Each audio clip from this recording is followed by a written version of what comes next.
nongeye kugusuhuza muri aka kanya nk'uko ubibona ngiye kukwereka ukuntu wareba amanota y'abanyeshuri yasohowe na NESA na National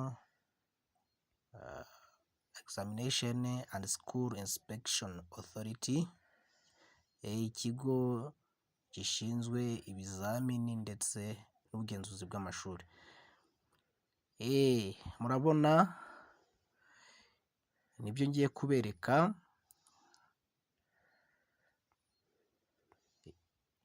Ni uburyo bubiri ushobora kubikoramo. Bwa mbere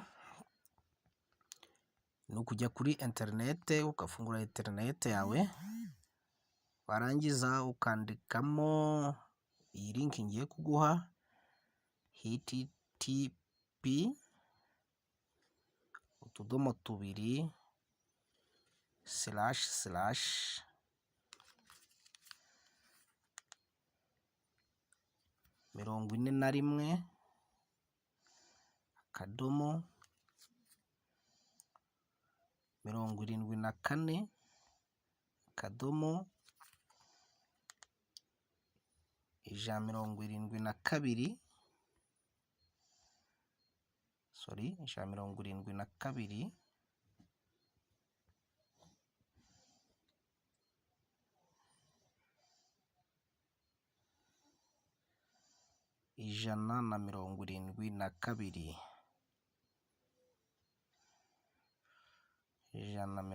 *172 akadomo 64 akarongo kaberamye slash,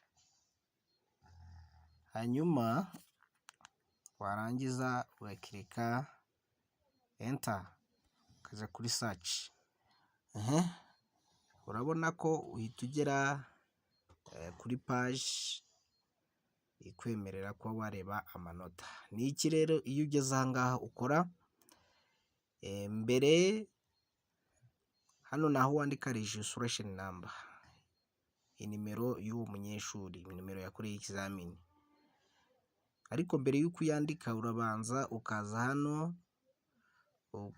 niba yiga muri P6 urabanza ukirya hano uhitemo P6, niba yiga muri senior 3 uhitemo senior 3 ari ukirika, niba ari senior 6 gutyo, niba ari TVET, niba ari TTC, yes bitewe naho yiga. Ubwo rero iyo urangije guhitamo uhita uza, niba icyiciro arangijemo uhita uza ukandika nimero ye y'iki yakoreye ikizamini. aha ngaha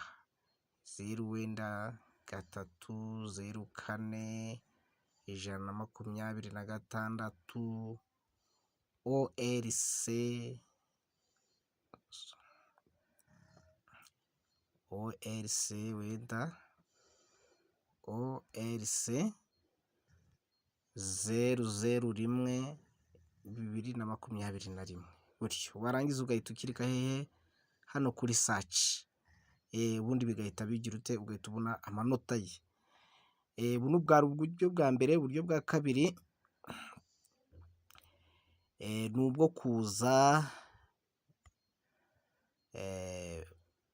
muri message, warangiza ukajya handikirwa message,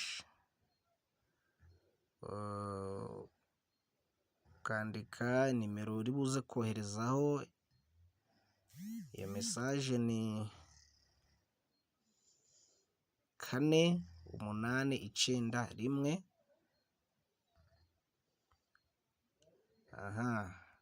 Warangiza noneho ukaza ukandika message, message wandika urabanza ukandika cya cyiciro umwana arangijemo. Niba ari P6 urabanza wandike P6, uri kubibona aha ngaha ndi kwandika aha ngaha muri message P6. Nurangiza wandikemo nimero wenda 20, iki nimero ye uyandike yose nirangira okay, ugira ute? Uhite ukirika kuri send, hanyuma barahita bakohereza iki? Ubutumwa cyangwa se message iriho amanota yagize. Murabona rero ko ni ibintu byoroshye cyane, kandi ndabashimiye kuba mwafashe aka kanya kugira ngo murebe iyi video. Ibuka gukanda subscribe niba utarabikora. Urakoze cyane.